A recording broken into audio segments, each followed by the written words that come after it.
Hey, what's going on? You're tapped into another creator's interview. It's Joe Teel, your host, and I got another great guest, Big Slice. What's going on? What's up, man? What's going on?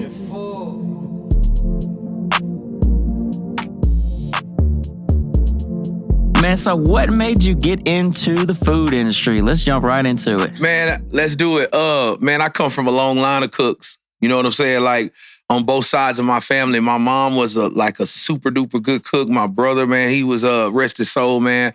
I just lost him, but he definitely was a big part of me learning how to cook, man. He went to school for it, man. He's been executive chefs at colleges and all kinds of different places, man. So he's like almost 15 years older than me. So I grew up watching him do it. So it was just kind of like natural for me to just follow in their footsteps, you know? Yeah. Did you do any school for it, or you just learn from them? I did learn from them, but I did go to Texarkana College to the culinary. Shouts out to Chef Suzanne Lasagna, my instructor. I went through that program at the college. Is her name Lasagna or is it a nickname? No, man, I thought that too, man. Her real government name is Suzanne Lasagna, man. And she works at the culinary? Look, Sometimes it just work out, huh? When I got my, like what's your transcript or whatever it is, I thought it was like a gimmick. You know what I'm saying? I'm like, okay, so she that's her chef name. But no, this is her real name, man. Okay. She's from up north. And ironically, the funny thing is, the other day, I hadn't heard from her in a while. And the other day, I get a phone call from Texas Middle School, right? And it's my son's teacher. And she's telling me that he's getting off, off task, whatever. She wanted me to talk to him. And so when I answered the phone, she said, "Hi, this is Miss Lasagna." I'm like, "Lasagna?" I was like, "Is this Suzanne?" She was like, "No, but that's my sister." And, wow. And now we went to talking, and that's her real name. Yeah. Damn, that fits. I know, right? So you went to a little bit of college for it. Do you think that was something that had to happen, or do you think you wouldn't have been able to do it without it? Well, being that I came from a cooking background, in my class of cooks in school, it was a lot of people who was there that was just trying to get their credentials. You know what I'm saying? And they was like basically like teaching the class. Like she didn't have to hardly do anything because it was such experienced cooks that was there. Yeah. You know what I'm saying? So, man, I learned a lot, and like they gave us a assignment to do. Like the first day you get there, she gave you an assignment that was due at the end of the year. Like you had to name a restaurant, show how it's gonna thrive, show how it's gonna stay above water, food cost spreadsheets, all of that. And you had the entire school year to produce a thriving restaurant. You know what I'm saying? Yeah, like a hypothetical restaurant. Yeah, like a hypothetical. So, so what it did do is definitely taught me like the behind the scenes stuff about running, how you're going to be doing your food costs, how you're going to do this, budgeting, and not like that. So culinary school is very ideal to learn how to actually run and manage and do. Because it's more than just being a good cook. It's more than just being, you're going to have to tap into marketing. You're going to have to, it's a lot of variables with it. You know what I'm saying? And that's what culinary schools that, like I said, shouts out to Suzanne Lasagna. That's like, she definitely pushed hard at us, you know what I mean, to be able to do that. So can you teach cooking, or do you think there's something more to it? Well, first, like, do you think there's something like, like some people, it's kind of like cooking to me, it's kind of like, it's like a passion, right? Mm-hmm. Like you have some guys who their passion is fixing things. Right. And some guys' passion is basketball, or somebody music, got a green thumb, music, you know what I'm saying? So like some people just born that naturally know how to do it, you know what I'm saying? Yeah. But there are people, just like anything that you have in life, that need to be taught how to do it. But some people just have that stuff natural, man. Yeah. It just come to them, and I would have to go to school another year to get like an associate to be able to teach it. You know what I'm saying? Yeah, so you would have to have 2 years I just did the vocational 1 year, get your culinary certificate, your credentials, but you have to do it 2 years to be able to. So do you like put that on the wall at the place? Is that a requirement that's not a requirement though to run a business though, but it probably helps though, huh? No, yeah. Actually, man, when I got out of culinary school, I did my internship. Shouts out to Chef Jason Stevens. Man, he took me under his wing, and I went in there, and that's where I got my experience at. Like school is one thing, but actually being in the storm, in the field, that was a totally different ball game. You know what I'm saying? And I'll never forget, like in the interview, right? He's like real cool. You know what I'm saying? Like, oh man, I see you just graduated, this and that. You know what I'm saying? I'm gonna let you do some little intern stuff, this and that. It was all cool. I show up to, that was like on a Thursday. I show up to work that following Monday. He gave me Friday, Saturday, Sunday, then Monday. I show up to work, right? And I'm all thinking, oh yeah, man, I'm just out of school. You finna do over. And I get in the kitchen, and this is what this man tells me. He says straight up, don't bring that schoolhouse BS in my kitchen. I'm like, what? I just come from school. And you was like, you know what I'm saying? And then he told me the reason why I hired you is because you've never done this before. He said, so I can put my fingerprints and my blueprint all over you because I've been through it. He went to culinary school in Florida, you know what I mean? So a high-end one too. So he got me in there, man, and it was kind of like, you ever watched that show Hell's Kitchen? Yeah. It was that. It was like that extreme, like learning how to build the food pyramid, learning how to your timing is everything in the kitchen. You know what I'm saying? So he really taught me that, man, and threw me in the fire, how to prep and how to properly follow recipes. And it was just a lot that culinary school just did not give those kind of hands-on experience because we was cooking in a controlled, you know. Yeah, you need customers. You need that fire. You need an angry white woman that wants to step and want to talk to the manager. Yeah, you're going to get all of that. You're going to get people that are going to be, you know what I'm saying, want to meet the person who cooked this. Or, you know, it's all of that stuff. And like, he definitely gave me what he got, man. And like right now, I think he's like managing, like he's like the executive chef for like 5 different hotels in Dallas. Wow. So he's since I got out of school and he trained me and it was a group of us that he hired. He got a fairly inexperienced, like 2 of us was out of culinary school. 2 of us had a lot of experience, but not fine dining. And he just got us all in there and he just shaped and molded us to what we could, to where he could just leave, man. And we was just able to run the restaurant. He just really showed us all of that like that. Man. Yeah, it was Is there awesome. a difference between a chef and a cook?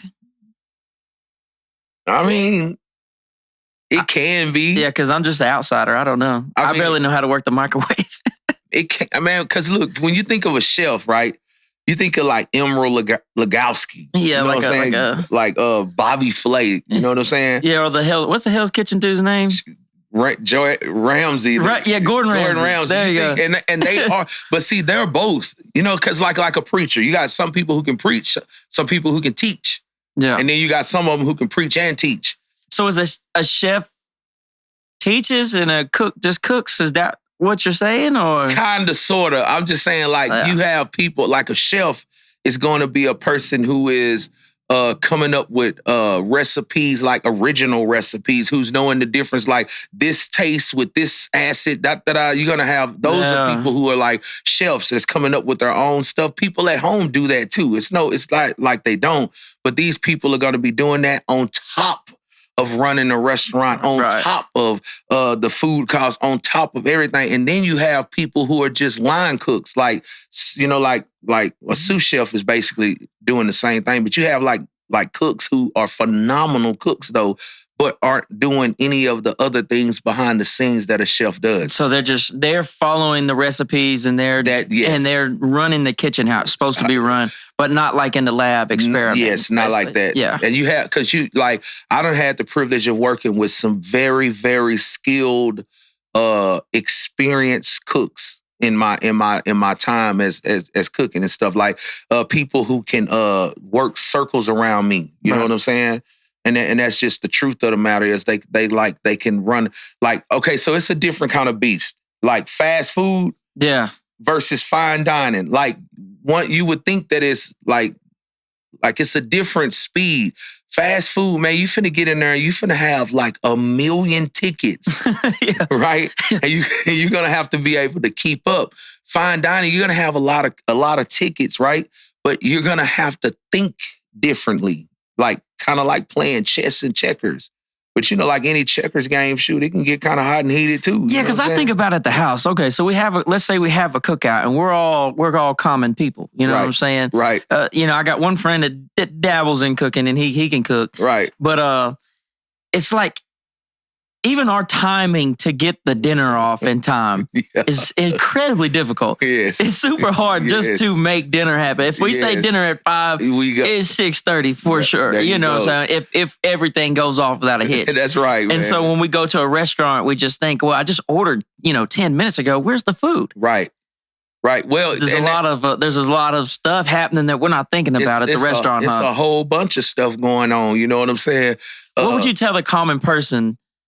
Just, I don't know, what advice would you give them as far as like maybe so they can have some grace for the cooks? Like, because I feel like people at restaurants assassinate. They get rough. It gets rough. Man, they need to really. People just need to understand the variables of like what's all going on in the back of the kitchen, man. Like it's a lot of stuff going on. You got this station, this station, this station. Everybody working. It's kind of like an assembly line at times. You know what I'm saying? You got the people who on the fry. You got the people on the grill, and everything is working together. You know what I'm saying? You might got somebody back there that ain't got a lot of experience that's in training. You know what I'm saying? Which that's not the customer's concern. Right. Along with the food, it's the time frame is what's going on. But man, it's rough back there in the kitchen. You know what I'm saying? Should it be hot back there? Oh, I'm sure. You know what I'm saying? People back there slaving and sweating over these stoves and these high temperatures and stuff like that. But at the end of the day, any good chef is going to have his crew being very mindful of the time because it's certain time frames that food is supposed to get out. Do that always happen? No. Right. I mean, people get packed up. Restaurants get slammed out of nowhere. You know what I'm saying? Just a big rush. I had one the other day at Big Slice's place. My crew is tired. Hey, big shouts out to my crew, Kevin Pibliski. Man, thank you, man, for everything you do, man. Shout out to Danny Stone, my partner, man, and shout out to Restoration Hope. But we finna get ready to close down, right? And in comes some of my church family that I'm talking about a massive crowd. You know what I'm saying? But it was very good that it happened because I always talk to my crew about staying prepped up just in case. Hey, God might send 50 people in there. Yeah, and that is a blessing because we're going to pay the bills with the, exactly. And so we got to think mindful. So we got to, being that sometimes it's slow because we're just now getting started and building business up, you know what I'm saying?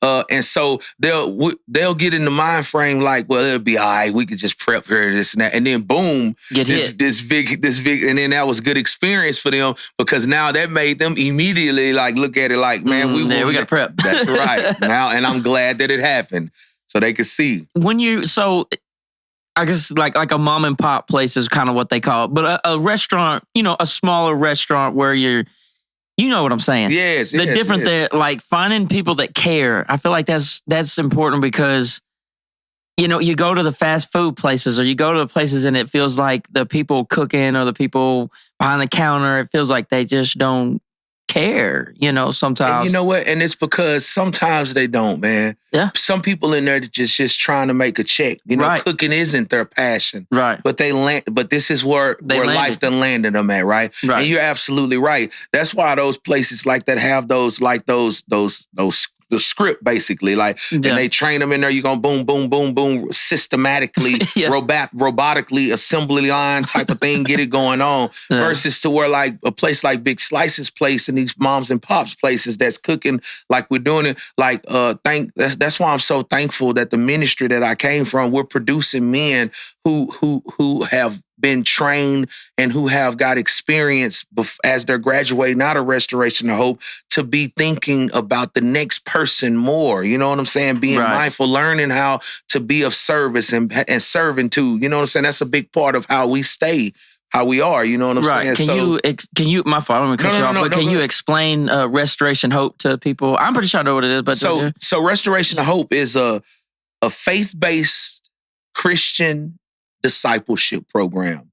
And what we do there is we help guys coming out of prison that's trying to get their lives back on track or get started in life with a relationship with Jesus Christ. You know what I'm saying? Because we believe that unless we get that aspect down pat, a conscious contact with our Creator, with God, Right. so that he can help us like it's designed to be, then we'll just keep on doing the same thing over and over again. Right. And so we get in there, man, and we start learning how to serve, man.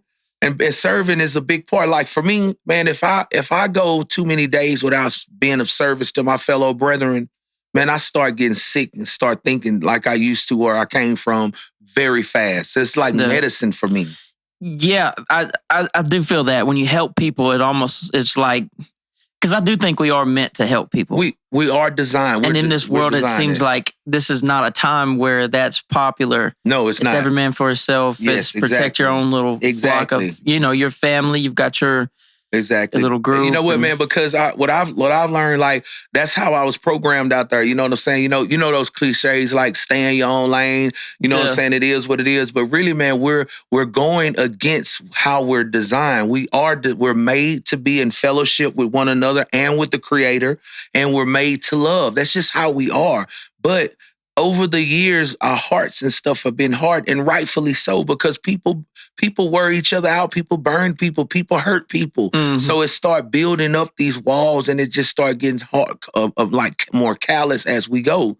And so what happens is when we do that, for me, when I do that, then I start getting more selfish, more self-centered than what I already am. Because even though we're made to love and made to be in fellowship with our Creator and one another, here's the deal: we're born selfish. Right. So if people make me want to get even more selfish to protect myself, then you do the math. Yeah, everybody's just come on, build a privacy fence. Stay stay in your own world. Come on, man. Yeah. And that's exactly what goes on. And so the guys from Restoration of Hope, is like what we do is like, so say for instance, like during your first 90 days there, like we do what's called work therapy.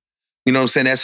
That's how the ministry functions and pays the bills. When you first get there, you're working for, like our motto is Colossians 3:23, work heartily unto the Lord and not for man. You know, that's some real stuff, because when you get there, you're so happy. You're out of prison, or you're coming off the streets, right? If you're coming off the streets, you're homeless, coming from a homeless shelter, whatever, you're strung out, whatever the case may be, right? And we get in there. Now listen at this. I'm a half a second away from thinking about eating out of a trash can, probably. Right. Life is like that. Yeah. I get in here, right? And the first day, I'm grateful.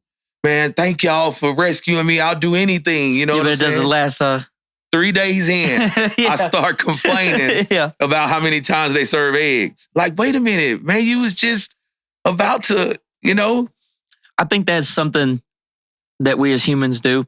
As we learn these big life lessons and we have these big aha moments, yes, but we can forget them very fast. Look, man, listen, I hate to just get off preachy, but that I was ordained December the 8th of 2023. So that's my life took a turn to where it was full-time ministry. So, but in the word, it tells me, man, it's like it says in Proverbs, it's like when a man or a woman look in the mirror and see our natural face and then turn away like as if we never even saw what we saw. Basically, in other words, what it's saying is it's like kind of like a pecan, like the pecan is not the shell on the inside. Right. So the real us, the real one that we put the mask on, that's really behind the scenes, it's the Proverbs is saying that we have these moments of clarity where we look in the mirror and we get these moments of clarity of who we really are, and we turn around and walk away from it and do nothing about it.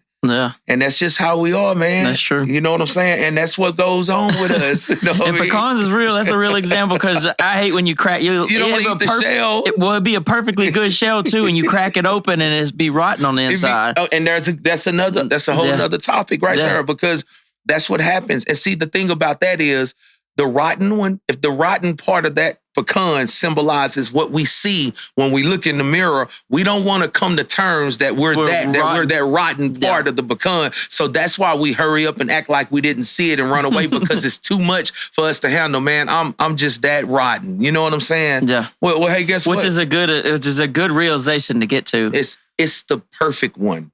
And what I see is a lot of people are so quick to just, well, so-and-so does this and so-and-so does this. And I see people like other people focused. That's right, man. You've got to fix. A lot of times you've got to fix you.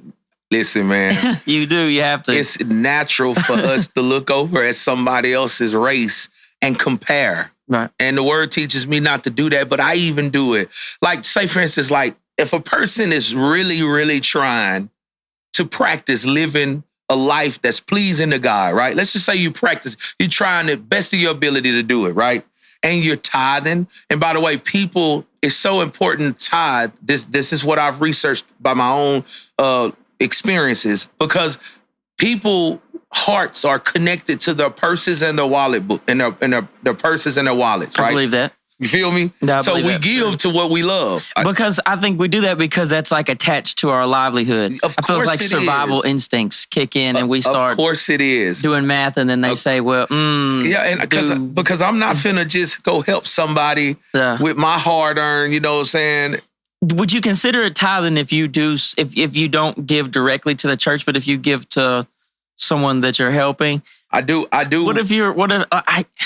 do, man. I'm so scared of the preacher and the Rolls Royce. I am scared of that. Listen, I was that way too. You know what I'm saying? Because it didn't really sit well with me, because like my mom, when we was growing up, she would give her last. See, I was raised up by a woman that was like this. I didn't understand that. Like the preacher he coming in Cadillacs, you know what I'm saying? Growing up the way it was a Cadillac with Vogue tire, and we barely getting there. We in this Pinto, this Vito car, right? I didn't understand it, so it left a bad taste in my mouth. But here's the deal. Like when we release it and we do it from the heart, right? It's not our concern if they're doing something fraudulent with the funds. Right. We're it's more about you letting go of it. We blessed because we gave it. Now, regardless of what they do with it, that's not our concern. We can use that for a justified reason to not give, but it's not a valid excuse for us not to release it. But is it still tithing if I don't put it in the plate? Listen, if I go help someone in the street, okay, I would rather do that. Now, but let me that's just listen. My opinion. No. Listen. I've been taught you can tithe your time. Yeah. Hey, man, time is something that's just as precious, man. And more precious than money. Because you can't get it back. Right. So tithing your time and taking the time out to be of service to another brother or sister, or be in discipleship with another brother and sister, that is very important. And now, look, here's the deal. Some of us will identify the problem. Yeah, it's the preacher with the Rolls Royce, like we'll identify, right? Yeah. But when it comes time for us to be placed in a position to be involved with the solution, then we ain't cool with that. We can point it out. Yeah. Now, it's clear we see it. We do that in everything in life, though. We can always find what's wrong with the system. And never be what you going to do about it? What you going to do about it? Yeah, that is true. And he might want you, if we say yes to him, he might want you to go in a church that's being flawed with that's not being right with the funds, and show people what it looked like to do it anyway. Do it the right way. Yeah. To set a dead place alive. Help do your part at doing it. And that's how it is. But he sends us on these assignments like this, my brother, because it's about someone standing up and raising our hand and saying, you know what, man, I'll do it. Yeah. I'm not afraid to do it, and I'm not tripping on anything. I just want to do something pleasing in the eyesight of the Creator. You know what I'm saying? Yeah. And it takes a special kind of person to make those commitments, but it's not impossible. Right. Right on. I'm with that. It's not impossible. Yeah. Hate to stay on the topic, but what do you think of mega churches? Man. That might be a tough one, but I'm talking about a big, huge church. I love the church. I'm just saying, what do you think about a church that don't look nothing like what like Paul and all the boys was going through back in the Cap? I'm talking about Joel Osteen type. A lot. Unfortunately, man, a lot of them are like that. Yeah. And then it's like, but don't get me wrong, there are.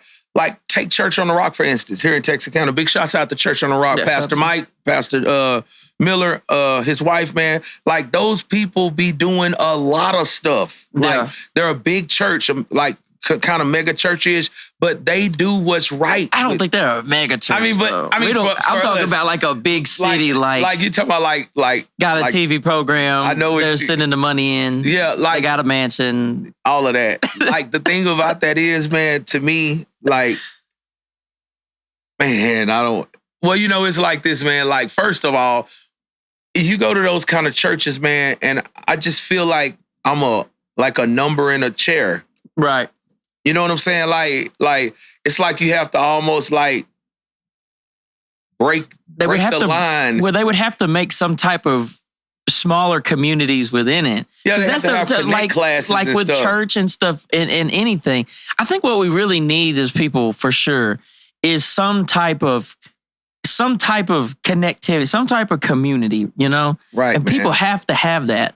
And when they not getting that, man, that's my only part about those mega churches, man, that like the intimacy, like being like something happens to, like, all right, so I hate to let's just take the two.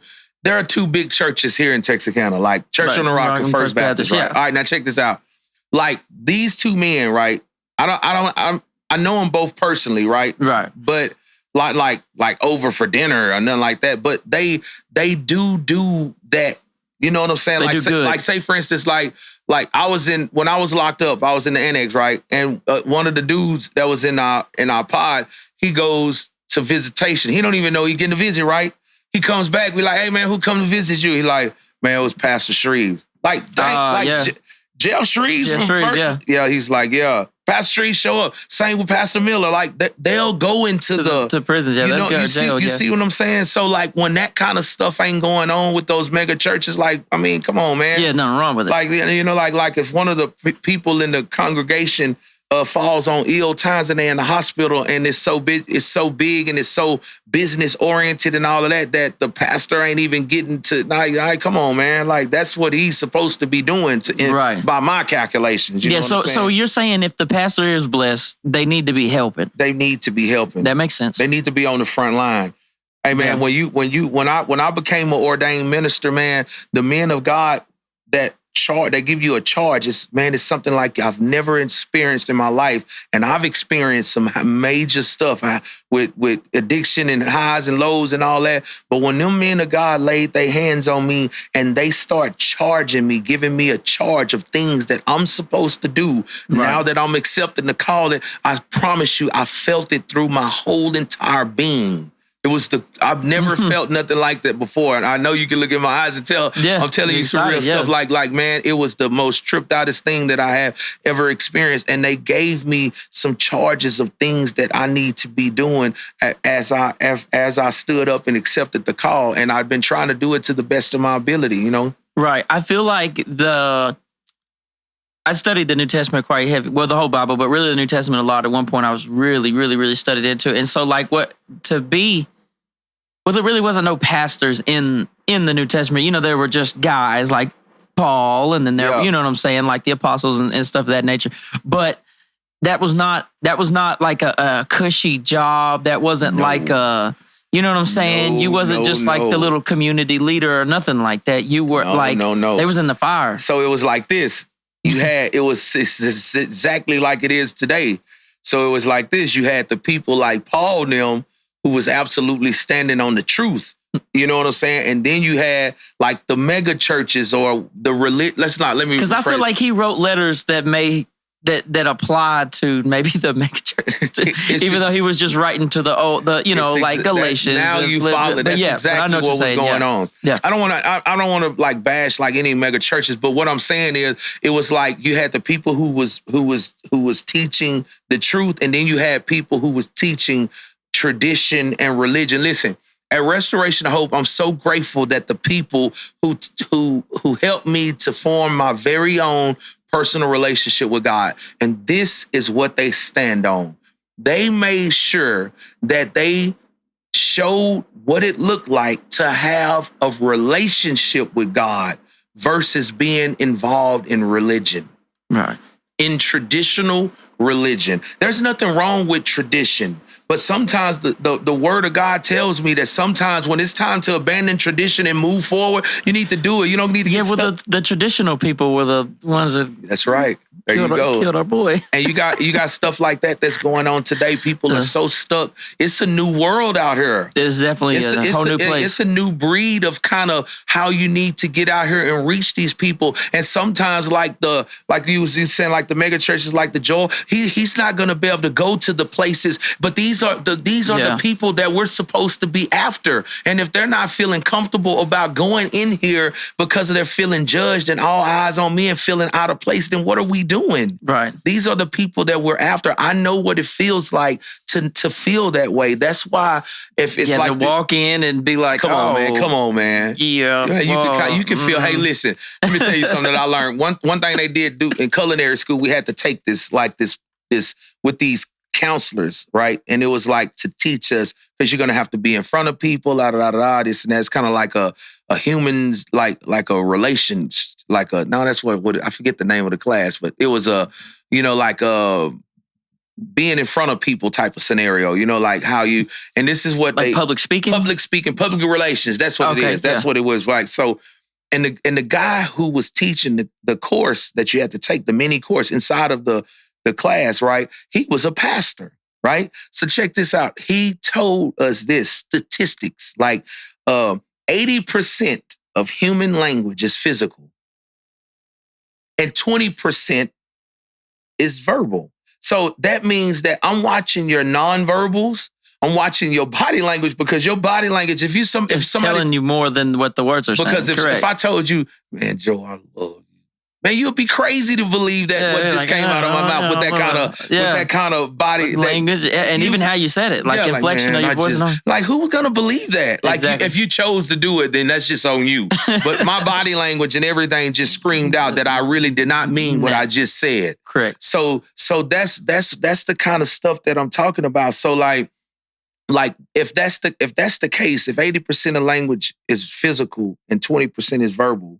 If you go inside of a church and they're saying that you're welcome, but you can see that you're not. What's understood ain't got to be explained. And humans, especially in America, we read between the lines. Hardly anybody properly communicate. Hey, look, I don't want you in here because they don't want to say that, but everything about them is screaming that you're different. You done this and that. You know what I'm saying? Context clues. Come on, now you use it. And so if we make people who are clearly hurting, that clearly needs some healing, that's clearly been in abuse, that's clearly coming from addiction, that's clearly coming from all of these things, right?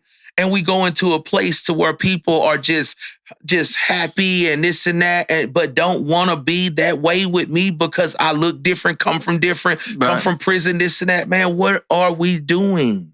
That's what separates those churches from what's really going on. Yeah. And Restoration of Hope, it's a bunch of us. It's supposed to be more like a hospital. Thank you.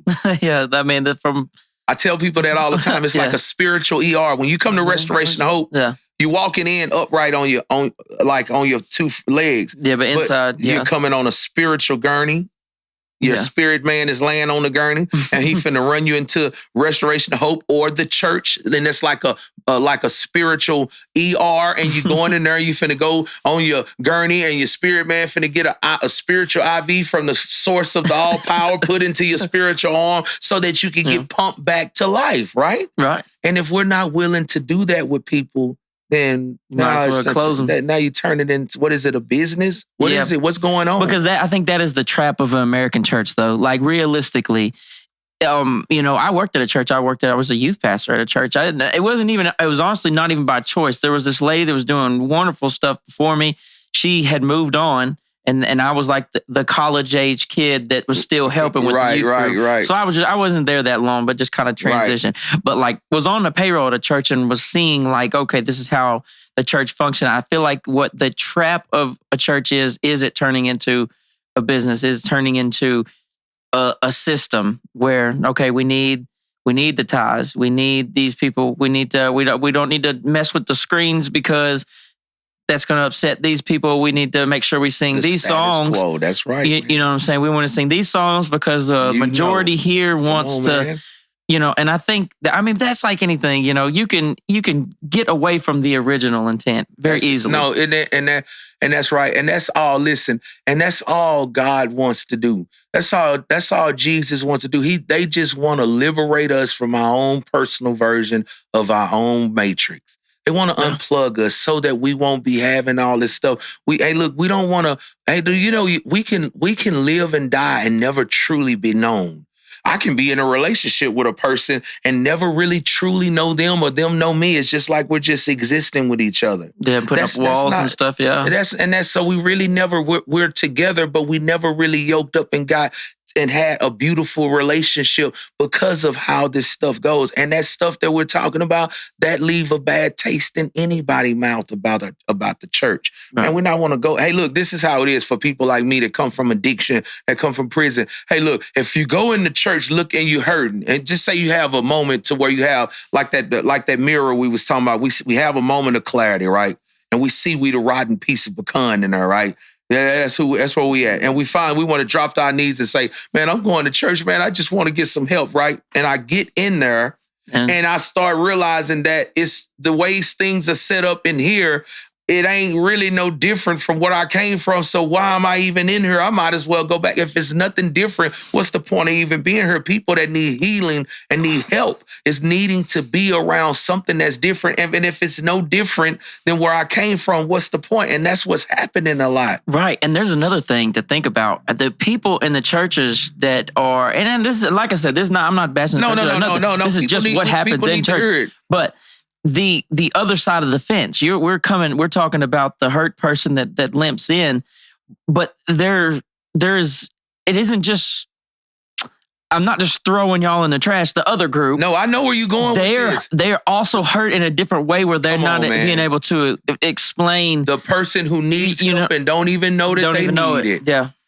That's all I'm saying. No, I'm right on there the other with side you. of the fence. It's them too. I feel like, yeah. So, I mean, I guess the goal is to you just break the walls. Listen, a random act of kindness. Right. A arc.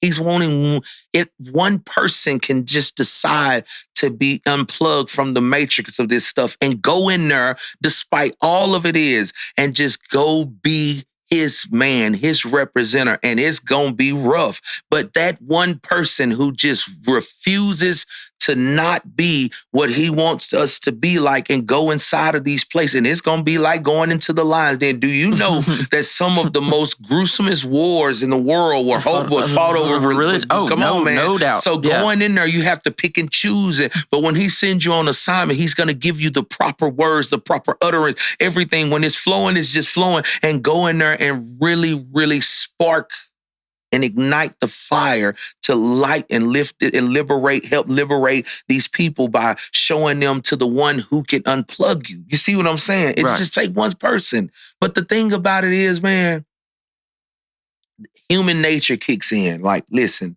we're designed to always want to be a part of something too. I promise you we are. I believe that. And so when you go into these scenarios and it's just feeling like it's you and them, sometimes the man or woman of God will conform and compromise and become the other one, and go over there to try to meet and people please and do that just to be a part of them. Yeah, to feel wanted. Yeah. And because all of us, we're all designed to want to be wanted. That is 100% true. Everybody wants it, despite what they say, despite they don't care what nobody says. Yeah. Deep down, everybody wants to be. Yeah. Everybody wants to. You know why? We can't help but to want to because we're designed that way. Yeah. And when you're dealing with human nature, if you just watch a kid, they'll show you everything that I'm talking about. Yeah, hey, like man, kids are crazy. Brutally honest. That's how we are. That's how we are. And then we train them up to be right. Yeah. But our true nature is really revealed in a 3-year-old. If you I have a 3-year-old son. Put a toy in the middle of the floor. They're not sharing. You better believe they're not sharing. He's not going to share. My son is not going to share. Somebody got to get. And I'll get on him. Share. Hey, he's showing you. He's teaching us. That's what I mean. And when we're looking at it, we're seeing us. And it's scary looking at your kids and being, oh, damn. That's us. We're grown people that's being the exact same way, selfish and self-centered, man. No doubt. And the only way that I cannot, listen, the fastest way for me to get out of my own head is to do something for you. I done figured it out. That's part of my medicine. Yeah, so you're saying when you get down, it's like, all right, it's time to help. When I'm doing something for you, I'm not thinking, and I'm truly doing it for you from the heart. I'm not thinking about my own stuff. I get some relief from it. And while I'm not thinking about it and helping you and getting relief from it, then the powers that be are helping me. Right. So tell me what you think about this. There's one podcaster, I can't think of who he was. He was talking about how he felt that, I know you mentioned therapy earlier, but I think that's a different type of therapy. I'm talking about like mainstream therapy. He was talking about how maybe therapy may not be good for us in a sense that you're going down to sit and talk about your problems, and it's just like you're constantly putting a light on your problems. On your problems, yeah. And that maybe that might not be as healthy as we think. Like, I know it's good to vent, but at the same time to be like let's say you go see a therapist weekly. Well, that's like a weekly trauma reminder. Yeah, that does not sound fun to me. I've never done therapy or nothing. But I'm not finna go pay a therapist when I get right here around people anyway. Yeah. Like, because I work full-time ministry, so I'm always in it. But I'm not knocking, we're not knocking therapists. Big shouts out to the therapists. But hey, what you're basically saying is like opening up that fresh wound over and over again, talking to him, man. I get that, man. Putting too much focus on yourself. Because I feel like if you focus on yourself too much anyway. Yeah, at the ministry, we have a rule in the ministry, like we don't like for the guys to do what we call war stories, like always talking about how man, I remember how I was. Yep. Hey man, I had old girl. Oh man, I remember I made, like, we don't, like, all that does is like bring a life into that, and we're trying to divorce that, not remarry it. You know what I'm saying? And so when we do that and start glorifying our old lifestyle, it might bring something to life in us that we're trying to starve out and kill. That's something to think about when people are like giving their testimony and stuff. At the same time, it's like, I get that you're explaining like where you come from, but you can fall in love with it. Yeah. Like, I was so-and-so. Have you ever watched somebody give their testimony and when they're talking about that stuff, how they light up? Oh, they're turned up. They love it. They remember that's the good old days. Hey, look. Hey, listen, Joe. It took me a long time, bro, to realize this, man. When you're dealing with God, man, the best times of my life are not behind me. Yeah. They're in front of me. Yeah. But if I consider the best times of my life behind me, then that's where I'm gonna be at, man. Yeah. And it was hard for me to divorce. Hey, man, let me tell you something, man. Man, I had a wife and a family, right? And through my addiction, I lost them. She was a good woman, right? But I also had a wife that was called the streets, right? Let me tell you something. And this hurt me to have to come to terms with this. But I had to come to terms with it. I was more heartbroken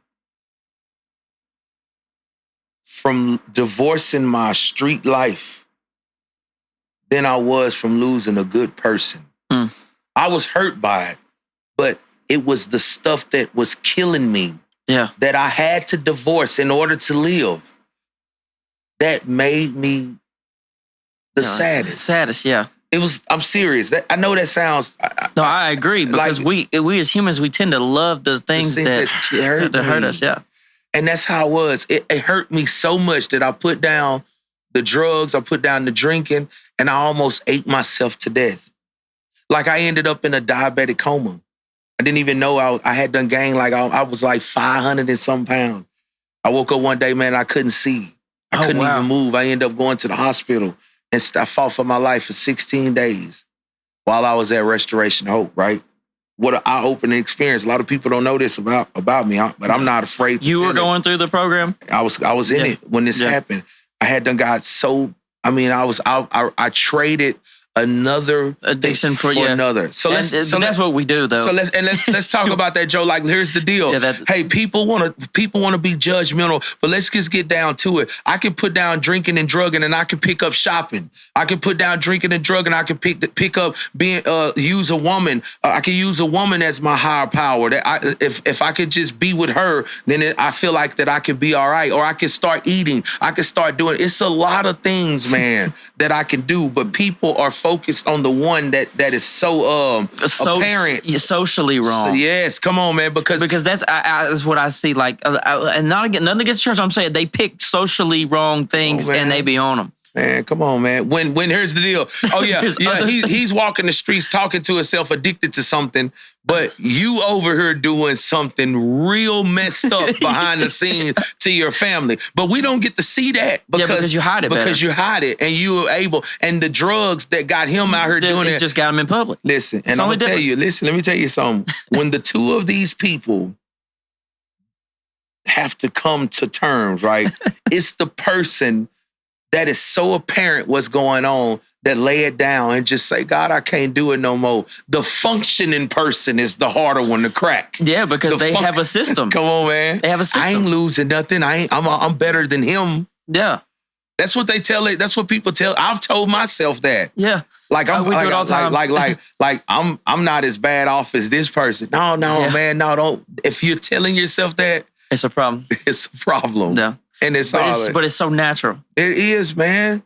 It's so natural. It's very natural, man. We're judgmental people, man. Everybody is. All that. And look, the person who comes to terms with who we really are, then that's when God says, okay, now that you know, now that you know you're broken, then now we can get to work. Now we can get to work. And what a beautiful place it is. Man, in the rooms of recovery, man, they call it the great gift of desperation. I'm so desperate that I'm willing to do anything for real. Like, I'm so hurt that I'm willing to do anything for real with no objections. Because when people come to the ministry, to the program, they come in and say this, listen, I'll tell you the truth how I came in. I came in and they asked me, they said, hey, Marquise, you ready to change your life with a relationship with Jesus Christ, right? Hey, man, look, I had done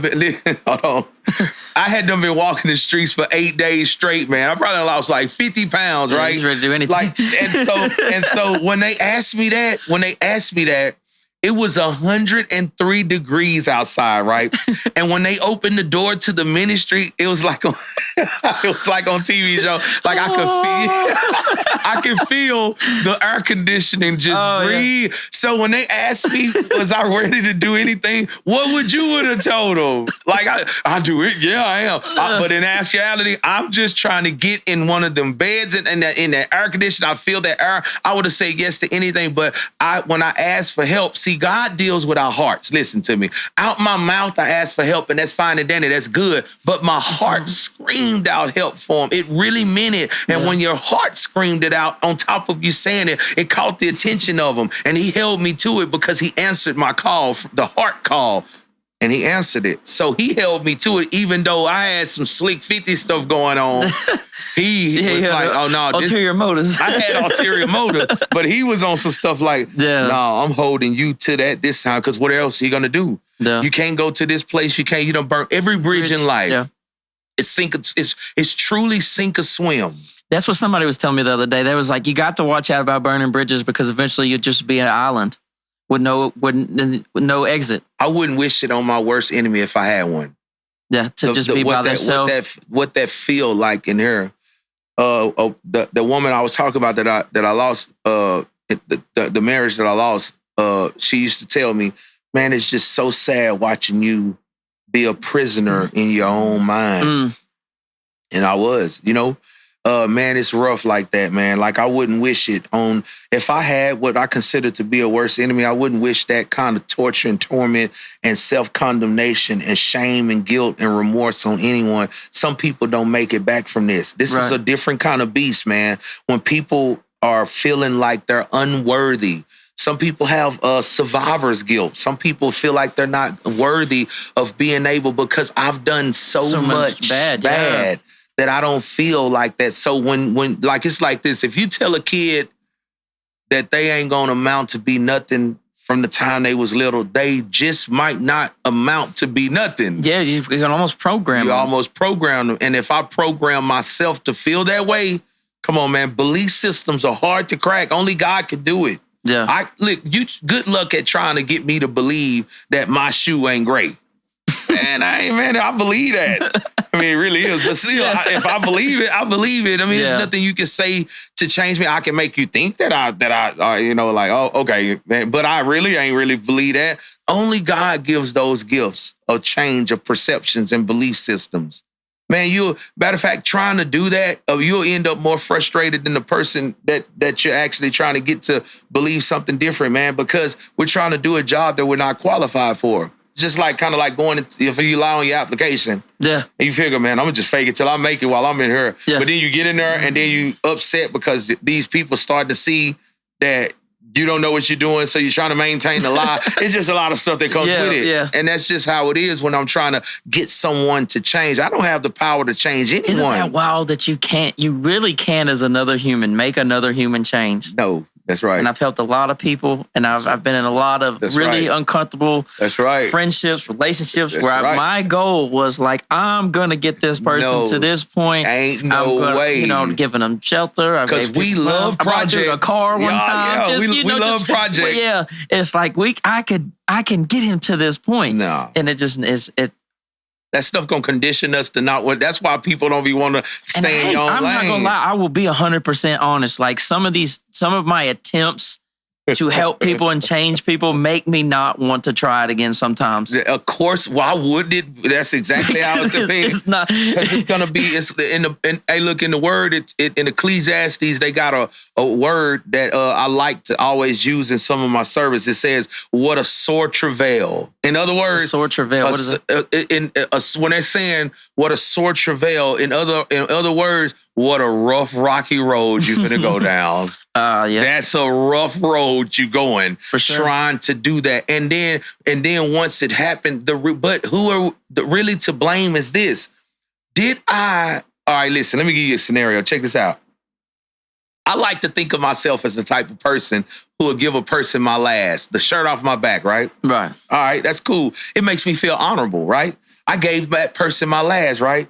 But I gave him my last and I felt honorable. I just, man, I know I'm a real dude. I gave dude the shirt off my back, right? Listen, but when the tides turned and I gave him that and I needed him when something happened to me and he didn't do it, then it really comes out. Did I do that because it was the right thing to do, or did I do that to make myself wanted the return? Yeah. So here's the deal.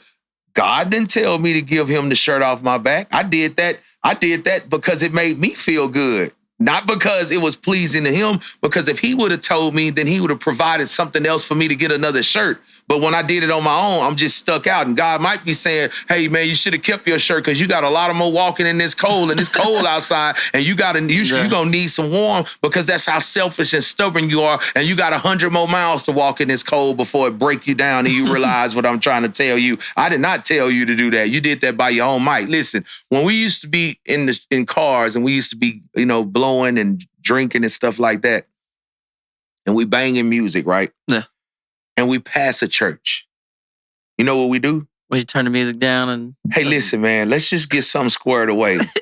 The only people that does something for is you as a morally, and I guess the people who heard you turn it down. Yeah. God could care less if you turn the music down. He cares about hear it.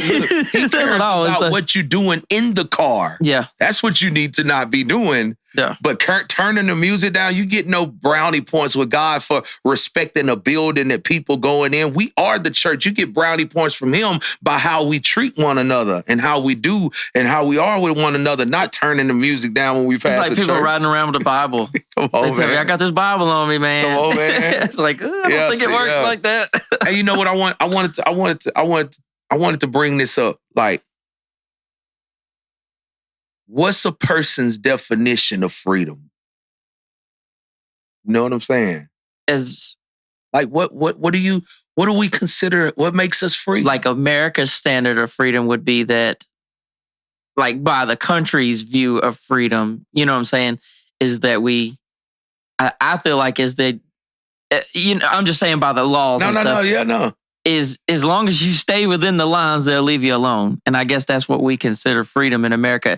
Now, what you're saying freedom is more, you're talking about more inner freedom. Like right? that too, and personally, okay, so like for me, my definition of freedom was being able to do what I want, when I want, how I want, with who I want.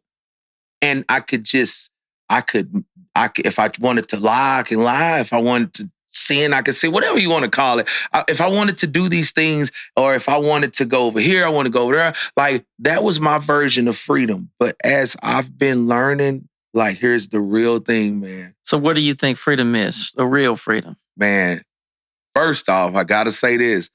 My definition of freedom was the true definition of slavery. I had no choice in the matter. I had abandoned it. I could tell one of my friends, hey man, today we not drinking. We all about making some money. This is when I lived another kind of life, right? And then we get in the car and like a robot, I would get in the car and go down the same street, bust this left, this way. Next thing you know, I'm on State Line. I'm going into the thing of the bottle shop. And he say, I thought you said we wasn't drinking. Oh yeah, we just gonna grab, and we'll be straight. Like, I systematically, robotically went the same route. I had Jason no choice. Do you know Jason Butler? Yes. Yeah, I had him in here last week. He told me the same story. He got out of jail. He had been sober for months, and he just drove to the liquor store on autopilot. Come on, man. That's crazy. I just said, listen, I'm like a robot. That's not freedom. I have no choice in the matter. Freedom now is having the choice back in my corner. That makes sense. I can choose not to go be a systematically programmed robot that I've trained and been trained by my own self, by other people, my peers, to go to the bottle shop, the government, the TV, to go there. I can once I have the choice back in my court to be like, to say, that's freedom. That's freedom. Yeah, that does make sense. I quit drinking January 1st, 2023. Come on, man. After Congratulations, years man. Of just killing myself with it. But congratulations. But there's so much power in all the boys are drinking, and it's like, I ain't got to.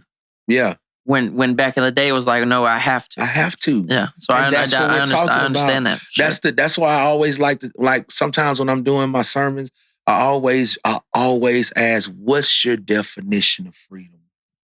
Because for me, my definition of freedom was the true definition of slavery. Listen, we living in a world that what's right is wrong and what's wrong is right. Man, you won't know which way to go, man. People praising what's wrong and people putting down what's right. It's complete opposite. And man, and we raising our kids up in this stuff, man. It's something if we don't decide to stand on some biblical principles and stand on our Creator's moral compass versus our own, because man, my picker is messed up. Man, I picked the wrong person, the wrong girl, the wrong job, the wrong this. I picked the wrong car to get in. I go to jail. I pick the wrong night I pick everything wrong. Yeah. And so without something that's you're saying that without something outside of it, that we are just not even capable of picking the right things. Man, so like even our laws and all that stuff. Man, I pick wrong. I mean, that's my experience. Yeah. I'm pretty sure maybe there's some people, like our government picks laws wrong. I mean, come on, man. I mean, like my picker is broke inside of me. So I have to rely on, look, the Holy Spirit, is called the Comforter, the Protector, the Teacher. Well, if he's the teacher and he can teach me, then I need to be learning from him, and so he can lead, guide, and direct me. Because listen, in my best attempts in life, right? My best attempts, I landed myself in 21 different treatment facilities and at a faith-based Christian discipleship program / rehab. That's the best that I did. You see what I'm saying? Yeah. That's where I led myself into do. But here's the deal: even people who are successful, the functioning ones, they're still leading themselves the same way too. Yeah, because I was going to ask you that, because it seems like the modern self-help deal is to find, like, this is what mainstream self-help would tell you right now, is that you have this power within yourself, and you just have to, like, through discipline and through hard work and all that stuff, that you just like bring out this inner part of you that could be successful and stuff. But you're saying that you believe that it's got to be something outside of it. Listen, because all of that stuff is a part of it. At Restoration of Hope, we practice structure, accountability. We practice discipline. We have all of that. But those things alone, without being connected to God, then it's okay. Visualize it like this. You have a tree, right? Okay. And you have the leaves on the tree that blow easily. Like the wind blow, it blows it here, blows it there, right? And then you have the branches of the tree, right? And that, let's just say that the leaves of the tree, the wind blows this and there, that symbolize the easy stuff that you can spot. Then let's move to the branch. And the branch can be tricky because it can give the appearance like it's sturdy enough to hold you, but enough weight and it cracks, right? But it looks a certain way. Let's just say that the discipline and the structure and all of that, let's just say that it symbolizes the branch of the tree and enough pressure or enough weight. And let's say that the weight symbolizes the hardships in life, the heavy stuff. Enough of that you break a branch. And then you have the sturdiness of the root down there. And let's say that you connected the sturdiness of the root, that's God, that's Jesus, that's the Holy Spirit, with the branch, that's the discipline and all of this, and you put them together and you got a tree that when a hurricane blows over, the top of the tree can touch the ground. You have to be grounded and rooted. Right. And that symbolizes our relationship with something that's greater than us, that's something that has created it all. Let's just say it like that. I don't want to offend anyone who watches it. I'm just saying, but let's just say it like that. Something greater than ourselves. And that's the roots of us. For me, that's Jesus. You know what I'm saying? Yeah. So let's just say it's like that. And then enough pressure on that branch, because pressure will bust a pipe. It will for sure. Won't it, man? Yeah. Hey, man, and it will, but they tell me to count it all joy when all of this stuff happens, right? Yeah, count it all for all joy when these trials and this heaviness come. Because you know what happened with me early on in my walk is this. Everything was going right. Man, I'm learning how to serve. I'm learning how to surrender. I'm learning some good stuff, right? And everything is going accordingly. And nothing bad's happening anymore, right? And then I start buying into the fact that I'm just this person, right? And then it happened. Oh, it always happens. And then it happened. And thank God that it happened, because it showed me where I was about to keep going off and I was about to keep viewing myself this certain kind of way, but the hardship, the situation, the heaviness that was of the situation was placed in front of me. It broke me down and showed me where I'm truly at. And it was like he was saying, all right, now you know. Now remember what we was talking about? Now you see that this is how this really is. Now let's tap into the solution. It's time to take it to another level. It's time to take it to another level of trust. It's time to take it to another level of forgiveness. It's time to take it to another level, because when this heavy stuff got in front of you, it exposed where it's almost like putting too much weight on the bar. Come on, man. Good, you got to a point where you were strong. You thought you were stronger than you was. Thank you. I'm glad you put too much weight on the bar. And then all of a sudden, if the weight on the bar symbolizes the heaviness in life and the hurt or the heartache, the pain, a death in the family or something, or somebody relapse or this and that, all of these things that goes on, it's going to show you, hey, look. Humble you. Hey, that's right. There's nothing more humbling than not being able to get the bar back up. Come on, man. And what do you need? You need some help. What do you need, a spotter? You need a spotter, man. So you get that, right? Maybe so. Yeah, man. Got to have a spotter, man. I'm with you. Yeah, man. So you think the evils in the world, the bad in the world, do you think it's like a balance? Like, because a lot of people have a lot of problem with the evil, the bad, the inherent, there's just no other way to explain it. Can I cuss for the bad shit? Like, I don't know how to, that's the only way to explain it. So I know that you don't care if I cuss. Listen, but look, right, man. It's the bad shit. And I don't know how else to explain. You know what I'm saying? But just like the horrible stuff. I mean, so what do you think, why do you think that is? I know that's a tough one, but no, here it is. Maybe not be a tough one. Here it is. the yin and yang the yin and yang effect. Right. You can't have one without the other. Balance, right? It's balance. And listen, you can't have good without bad, right? You can't have that. Look, you can have one plant, and this plant by itself can be very poisonous. That's bad. Then you can have this plant over here that it has some healing qualities to it. It just might not heal you all the way. But you can take the bad plant with this plant, put it together, and make something that absolutely heals you. But apart, it's very bad. It serves its purpose, man. Yeah. Hey, man, you can't, man, how can you appreciate the good the light if you've never been in the dark? Right. See, people are so one-dimensional. Let me tell you something, man, that in my journeys I've seen. People that don't understand something, they have no understanding.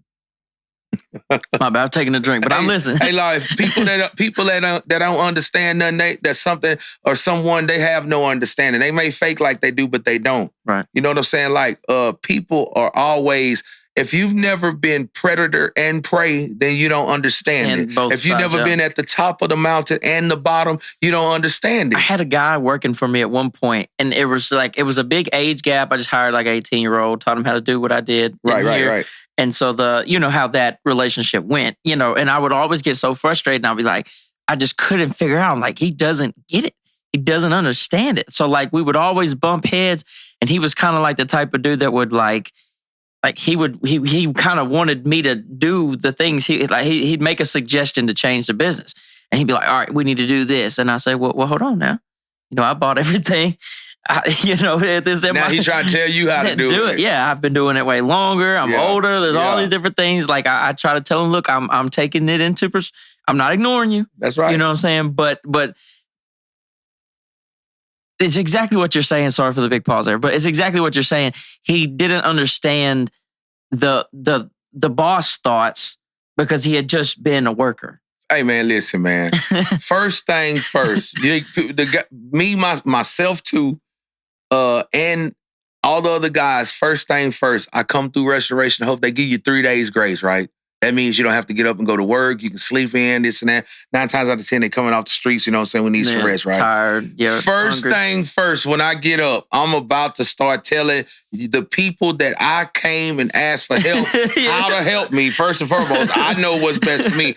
Really, if you knew what was best for you, why are you even here, right? If that's the case, and I'm about to tell you how to help me, and I'm finna start giving suggestions on how y'all need to run this place, because I know what it looked like for a Christian place to run. Like, what? Yeah, it doesn't make sense. That's just how it is. But that's like an instinct in ours somehow. Of course it is. I don't want to follow. I always want to lead. Yeah. But a good leader has always got to follow. He's always learned how to follow. If you're not serving, you're I don't know, you're not tapped in. You got to be tapped in with the people, man. Yeah, I could just imagine what that little guy was telling you. Oh, yeah. We got to do this. We got to do this. It's like I've made the system. Like there's nights I didn't sleep thinking about how to make this work, how I need it to work. Like the thing in the Bible when he told old boy, where were you at when I was hanging the stars, the moon? Where was he at when you was paying for all the equipment, busting your chops? Where was he at? And then you want to come in and just start rearranging everything. Hey, wait a minute, young buck. You got to do a little bit more living and earning to get up here and start doing this. You want to get from point A to C. You want to bypass B, which is the fire. And I had another guy working for me too that had been loyal to me for years. And the younger guy, he just gets so face like, man, you listen to him. You listen. It's like he put the time in. Yeah. He's already showed me that it's not him. That's right. It's not. The other dude was on board with the system. Come on. And every business is a system. Come on, it has to be. And the better you make the system, the better you make the experience. More than anything. Yes. A good, repeatable experience will sell because they know what they're getting. When they come to big slices, I was like, I know what's going to happen. That's right. That's right. And so, that's business 101. Like good business 101 is create a repeatable, good experience. Consistency. Yeah. And so I'm like, I know he's here for the system. You are here for you. You're here for a paycheck. And so until you prove to me that you want to be a part of the system, then I can't give you system full privileges. Access. Yeah. People want full access and want us to believe everything that they say. A pair of lips will tell you anything. Yeah. And those are the things that we're talking about. That's a part of why people are conditioned. It's easier to just let you worry that way. Because listen, loving thy neighbor as I love myself, it's not like what we automatically think. It's just about being willing to put in the proper time at the proper time. The time at the proper time. See, let me tell you something. If I'm out of line and out of season, then I got a problem. See, we have to have timing, the perfect timing. We have to do stuff with patience. We have to do things. It's a way that we go about doing stuff that we have abandoned. Like we was talking about earlier, we don't abandon the way that things are supposed to be done the right way. And we get taught the wrong way. And when we're not getting the proper results that we know we should be getting, it's because maybe our formula isn't the right one that we should be using. Yeah, if it's not working, there's a reason. There's a reason. Yeah. And I agree with that. It's just truth. Like I was doing once, and I think it was in Timothy, and he was telling Timothy, I'm paraphrasing her, he was just telling him, hey, look, man, you finna get ready to go and correct this church for me. Paul was in jail, right? And he was telling him, hey, when you go, man, you finna feel like you by yourself, but remember, you are not alone. But when you go into this lion's den, basically, I'm paraphrasing, he told him, like, man, you're gonna have to rebuke and have great patience. He gave a perfect a set of things that he needed to do to combat this stuff. And when he followed it, he was okay. Yeah. I'm not saying it was perfect, but he was okay. You see what I'm saying? Yeah. Not, you know what I mean? He was okay with what he was doing. Cause like I told you, if it's you versus them, the weak-minded person will conform over to it. But doing it the way that he was being instructed to do it, it made him okay with being here. Because if you know that you know what you know, can't nobody tell you what you don't know. And can't nobody trick you into thinking that you don't know what you know, It's like remembering, it's always remembering like your starting motivation. There like you go. Always going back to, there you go. What the mission is. Yeah. That's why that's why they tell you have a mission statement. Come on, man. My podcast mission statement, I was talking to Chase Livingston. I don't know if you know Chase. I know Chase, yeah. Yeah, I was talking to him about it, and I was like, my podcast mission statement is just have good conversations with people. Right on. And so, like, as long as I can have good conversations, this will work. So I'm just reminded of what, why I'm starting. Man. If the numbers don't look right, if it's, you know what I'm saying? The things that come with doing it. Spend a whole bunch of money on, things like chairs and mics and stuff. It's like, and then it's like, okay, risk and reward and all these different things. And you just have to come back and you say, if I have good conversations with people. If we build it. They'll come. Yeah, they will. So I just got to. It's like the band scenario. Like you see these people on stage, man, and they putting on an awesome show. But it's some stuff behind the scenes that it takes to get this show like this. Yeah, I interviewed Jed Harrelson. I don't know if you know Jed Harrelson. He's from around here. Yeah, and he came. He was like he did this deal. He went to like 7 cities back to back to back, and he came home to Texarkana to the Banana Club downtown, and that's a cool place. Like you go down underground. And it's like there's like there's a Scott Joplin corner, and then there's like that's like dedicated to him, and then there's like this corner for Corrine Smith. I didn't want to mess it up, but anyways, that lady, she was like a silent film actor. Anyways, this is like Texarkana like memorabilia, like history down there. It was cool. And so like we were gonna. He said, let's do the interview. Let me put this over here so don't vibrate. He said, let's do the interview at the venue. So I was like, cool, I've never done that. So like, I'm going to take all my stuff to the venue. And we get there, I'm like, man, it's beautiful. There's literally like, you could have put the setup anywhere and it would have looked beautiful. But I get to, he's like, all right, I got to do sound check first.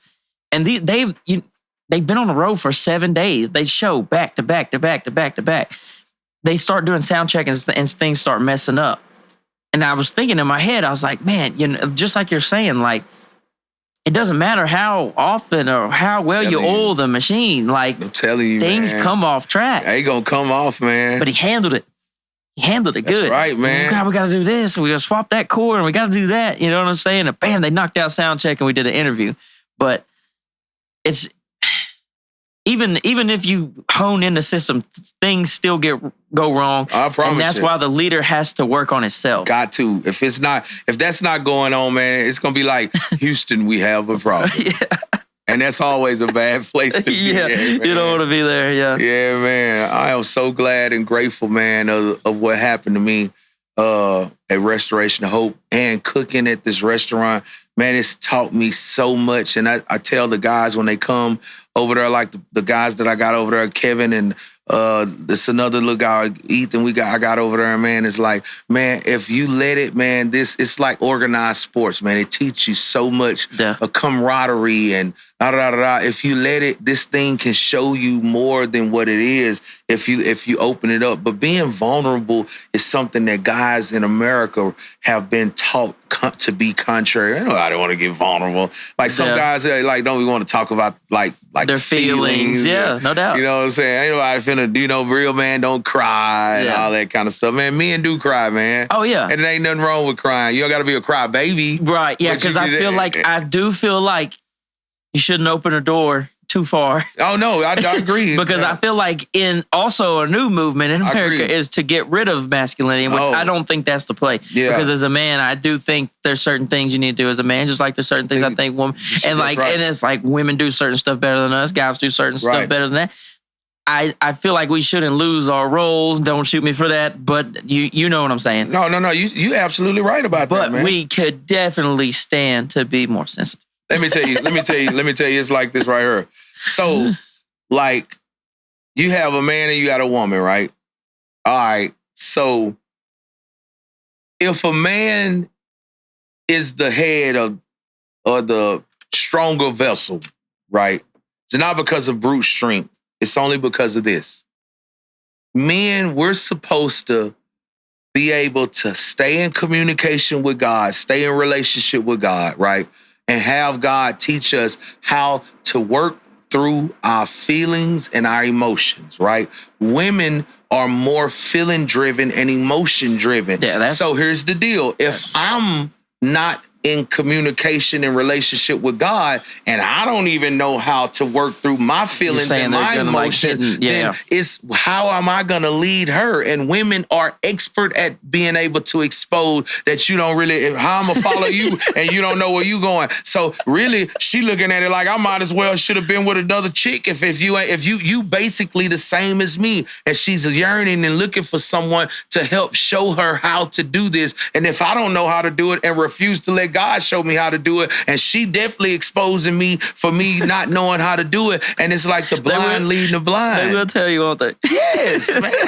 They serve a great purpose. Yeah, they'll tell you. They're gonna expose you and show you. It's like all right. So look at the animal kingdom. Like usually the woman, the male animal is gonna let her genes be passed through the dominant male. You know what I'm saying? The woman, she's gonna pick and poke and pry to see if you're truly who you say you are.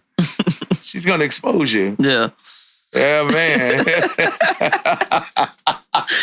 Oh, that's she gonna show you who you are, man. That's a little too real. Yeah. That's real, ain't it? Yeah, definitely. Yeah. She gonna poke and pry on you. Yeah. Well, I definitely appreciate you coming through, man. It's getting late. We might as well wind her down. Yeah. I'll get you to come back. We'll talk some more. Sure, yeah, man. I'm so glad, man. Yes, sir. Man, it's been a great thing, man. I love what you're doing. Yeah. I wanna tell you, man, that man, you're doing something positive. Keep getting these people in here. Get people, because people need to hear people's stories and connect who they are to what they're doing and see the struggles, see the stuff and where they came from. Man, what you're doing is so important to me. Yeah. I understand it, and we do some similar things. That's why I'm always trying to build, edify and build people up. Yeah, you're doing interviews at your place too? Yeah, I'm always trying to do it. You know what I'm saying? Yeah.